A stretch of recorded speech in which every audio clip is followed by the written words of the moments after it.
नमस्कार दोस्तों, एग्जामोफोबिया YouTube channel में आप सभी लोगों का स्वागत है। 66 बीपीएससी कंप्लीट हो चुका है। अब जो है नेक्स्ट टारगेट है हम लोगों का 67 बीपीएससी प्रारंभिक परीक्षा 2021 का।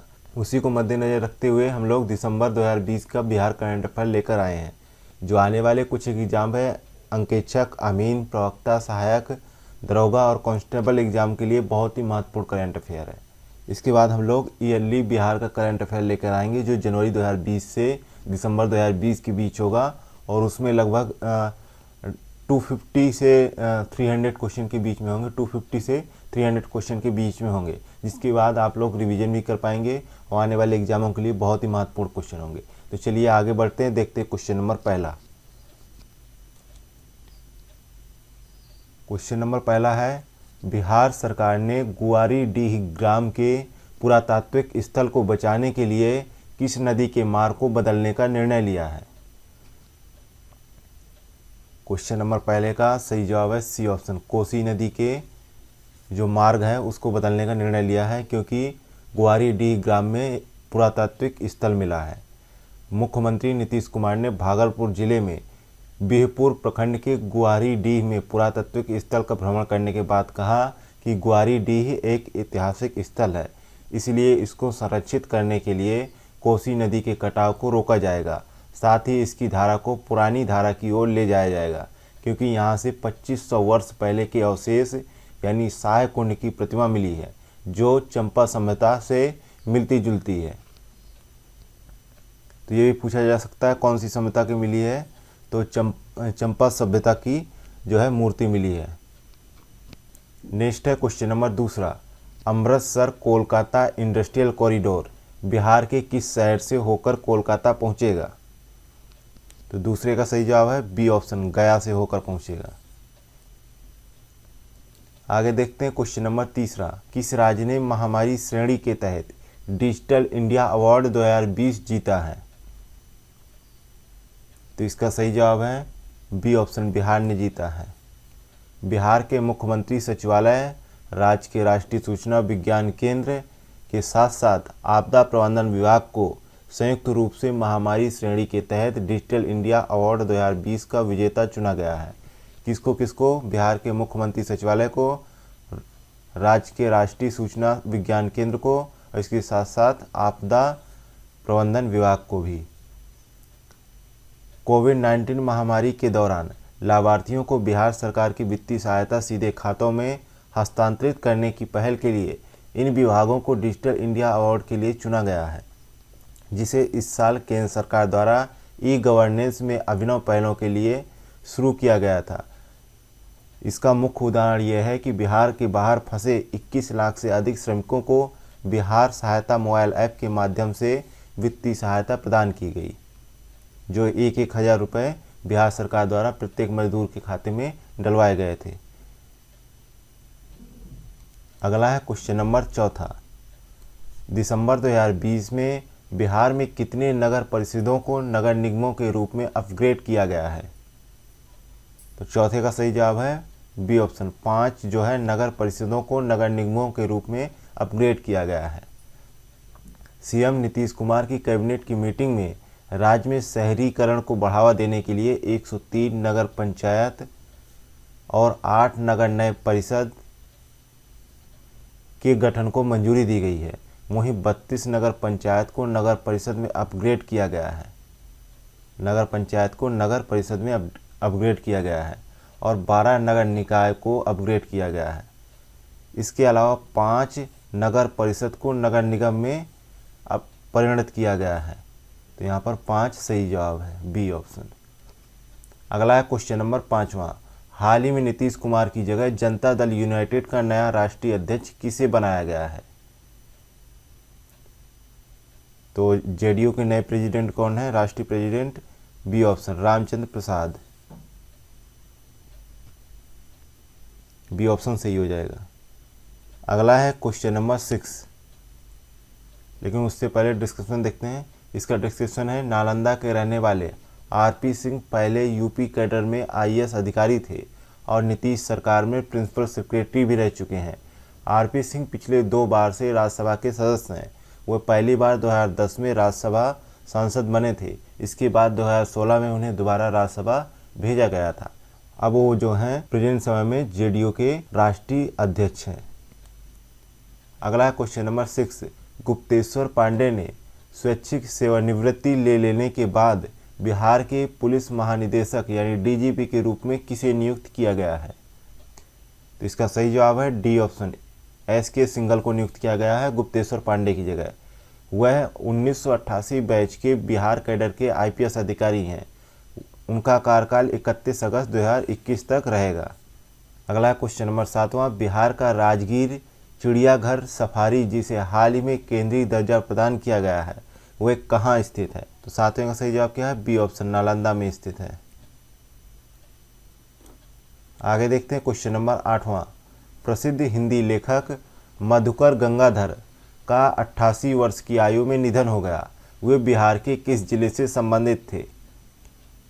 तो 8वें का सही जवाब क्या है? डी ऑप्शन, पूर्णिया से संबंधित थे हिंदी के लेखक मधुकर गंगाधर। उनका जन्म पूर्णिया जिले के झलारी गांव में 1933 में हुआ था। मोतियों वाले हाथ, हीरा की आंखें, उत्तर कथा उनकी कुछ प्रसिद्ध कृतियां थीं। उन्होंने ऑल इंडिया रेडियो में लंबे समय तक काम किया और नई दिल्ली में उप महानिदेशक ऑल इंडिया रेडियो के रूप में भी काम किया। अगला है क्वेश्चन नंबर 9। बिहार के पूर्व उप मुख्यमंत्री सुशील कुमार मोदी किसके निधन से खाली हुई सीट से हुए उपचुनाव में राज्यसभा के सदस्य के रूप में चुने गए हैं? रामविलास पासवान जी के आकस्मिक निधन के दौरान बिहार की एक राज्यसभा सीट खाली हुई थी। उसी के तहत बिहार के पूर्व उप मुख्यमंत्री सुशील कुमार मोदी राज्यसभा के लिए चुने गए हैं। बी ऑप्शन सही हो जाएगा यहाँ पे। अगला है क्वेश्चन नंबर 10वां। भारत के पहले राष्ट्रपति डॉक्टर राजेंद्र प्रसाद की जयंती 3 दिसंबर को पूरे देश में मनाई गई। ये उनकी कौन सी जयंती थी? तो 10वें का सही जवाब है सी, 136वीं जयंती थी। अगला है क्वेश्चन नंबर 11। हाल ही में बिहार राज्य मंत्री परिषद ने बिहार के 18वें नगर निगम के रूप में किस जिले को मंजूरी प्रदान की है? तो 11 का सही जवाब है डी ऑप्शन, सीतामढ़ी को मंजूरी मिली है। अगला है क्वेश्चन नंबर 12वां। बिहार में मुख्यमंत्री उज्ज्वल दृष्टि अभियान के तहत 50 वर्ष पार बुजुर्गों को मुफ्त में चश्मा दिया जा रहा है। इसके लिए कौन सा ऐप लॉन्च किया गया है? तो 12 का सही जवाब है डी ऑप्शन, दृष्टि मोबाइल ऐप लॉन्च किया गया है। आगे देखते हैं क्वेश्चन नंबर 13 है। हाल ही में बिहार सरकार ने विभिन्न तरह के टैक्स को जमा करने के लिए किस पोर्टल को लॉन्च किया है? तो 13 का सही जवाब है सी ऑप्शन, ओग्रास पोर्टल को लॉन्च किया गया है विभिन्न तरह के टैक्स को जमा करने के लिए। अगला है क्वेश्चन नंबर 14 है। बिहार के किस जिले में राज्य का पहला कौशल विश्वविद्यालय स्थापित किया जाएगा? तो 14 का सही जवाब है सी, दरभंगा में स्थापित किया जाएगा राज्य का पहला कौशल विश्वविद्यालय। अगला है क्वेश्चन नंबर 15 है। दिल्ली में होने वाले गणतंत्र दिवस परेड 2021 में बिहार झारखंड वायुसेना विंग का नेतृत्व निम्न में से किसके द्वारा किया जाएगा? तो 15 का सही जवाब है सी ऑप्शन, आशीष राज द्वारा किया जाएगा। नेक्स्ट है क्वेश्चन नंबर 16 है। हाल ही में प्रकाशित 7 निश्चय योजना के क्रियान्वयन में बिहार का कौन सा जिला पहले पायदान पर रहा है? तो 16 का सही जवाब क्या है? डी ऑप्शन, जहानाबाद पहले स्थान पर रहा है, दूसरे पर नालंदा, तीसरे पर शिवहर और अंतिम पायदान पर अररिया रहा है। नेक्स्ट है क्वेश्चन नंबर 17। बिहार का पहला और देश का दूसरा गिलास स्काई ब्रिज कहाँ बनाया जा रहा है? तो 17 का सही जवाब क्या है? बी ऑप्शन, राजगीर में बनाया जा रहा है। इससे पहले सिक्किम में बना हुआ है। अगला क्वेश्चन नंबर 18। बिहार के किस जिले में पहली बार साउंड बैरियर का इस्तेमाल किया गया है?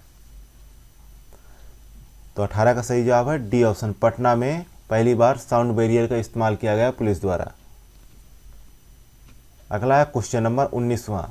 National hydro electric power corporation limited के सहयोग से बिहार के किस जिले में कोसी नदी के करीब 7,560 हेक्टेयर में करीब 2,553 करोड़ रुपए की लागत से डगमारा पनबिजली बहुउद्देशीय परियोजना का निर्माण कार्य किया जाएगा। तो किस जिले में किया जाएगा? तो 19वीं का सही जवाब है बी ऑप्शन, सुपौल में किया जाएगा। और ये कोसी नदी में किया जाएगा, ये भी महत्वपूर्ण है। और किसके सहयोग से? National hydro electric power corporation limited के सहयोग से। कितने हेक्टेयर में किया जाएगा? तो 7,560 हेक्टेयर में। और इसकी लागत क्या है? 2,553 करोड़ रुपए। और इस परियोजना का नाम डगमारा पनबिजली बहुउद्देशीय परियोजना है। अगला है क्वेश्चन नंबर 20। बिहार के किस जिले में विश्व का चौथा और भारत का पहला पावर म्यूजियम कॉम्प्लेक्स का निर्माण किया जाएगा? तो 20 का सही जवाब है डी ऑप्शन, पटना में किया जाएगा। अगला है क्वेश्चन नंबर 21वां।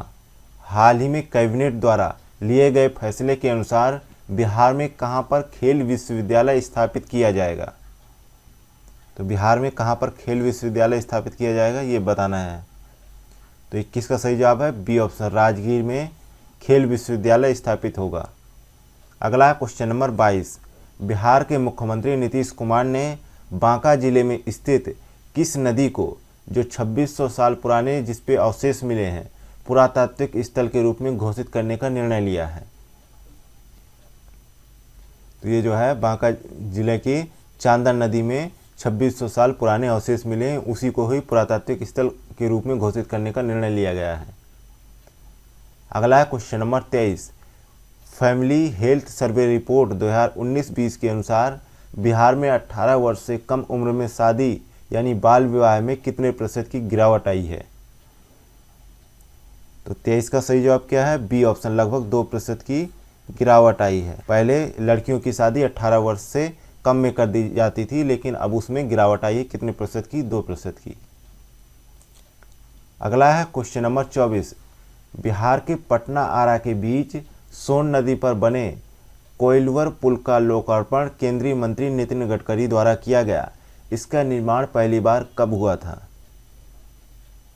तो पहली बार निर्माण के लिए पूछा गया है क्वेश्चन में, तो इसका सही जवाब है सी ऑप्शन। इसका सही जवाब है सी ऑप्शन, 1856 में पहली बार इसका निर्माण किया गया। और 1858 में इसका उद्घाटन वायसराय लॉर्ड एल्गिन ने किया था। और फिल्मकार रिचर्ड एटनबेरो ने अपनी फिल्म गांधी की शूटिंग भी इसी पुल पर की थी। और इसकी लगभग उम्र आज के समय 158 साल की हो चुकी है। इस पुल के डेक की लंबाई 16 मीटर है। अगला है क्वेश्चन नंबर 25वां। हाल ही में बिहार के किस जिले में 11 दिसंबर को पहले पक्षी उत्सव का आयोजन किया गया? तो 25 का सही जवाब है बी ऑप्शन, भागलपुर में किया गया। अगला है क्वेश्चन नंबर 26। हाल ही में लक्षद्वीप के उपराज्यपाल श्री दिनेश्वर शर्मा का निधन हो गया। वे बिहार के किस जिले के रहने वाले थे? तो 26 का सही जवाब है सी ऑप्शन, गया के रहने वाले थे। अगला है क्वेश्चन नंबर 27। हाल ही में बिहार के किस जिले को ब्राउन राइस की खेती करने को मंजूरी मिली है? तो 27 का सही जवाब है डी ऑप्शन, बक्सर को ब्राउन राइस की खेती करने को मंजूरी मिली है। अगला क्वेश्चन नंबर 28। बिहार पुलिस द्वारा जारी आंकड़ों के अनुसार घरेलू हिंसा के तहत किस जिले में सबसे ज़्यादा महिलाओं को प्रताड़ित किया जाता है? तो 28 का सही जवाब क्या है? डी ऑप्शन, मुंगेर में जो है घरेलू हिंसा के तहत सबसे ज़्यादा महिलाओं को प्रताड़ित किया जाता है। अगला क्वेश्चन नंबर 29। बिहार सरकार द्वारा दृष्टिबाधित दिव्यांगों के लिए अंतर्राष्ट्रीय दिव्यांग दिवस के अवसर पर किस ऐप को लॉन्च किया गया? तो 29 का सही जवाब है डी ऑप्शन, सक्षम ऐप को लॉन्च किया गया। नेक्स्ट है क्वेश्चन नंबर 30। हाल ही में बिहार असाक्षर व्यक्तियों के लिए केंद्र सरकार ने कौन सी योजना को मंजूरी दी है? तो इसका सही जवाब है ए ऑप्शन, पढ़ना लिखना अभियान को मंजूरी दी गई है। ए ऑप्शन सही हो जाएगा। ये जो है दिसंबर 2020 का बिहार का करंट अफेयर था, जिसके तहत 30+ MCQ बने थे। इसके कुछ समय पश्चात ही ईयरली करंट अफेयर लेकर आएंगे, जिसमें 250 से 300+ MCQ होंगे, साथ में उनका डिस्क्रिप्शन होगा। तो मिलते हैं नेक्स्ट वीडियो में। Thank you for watching एग्जामोफोबिया।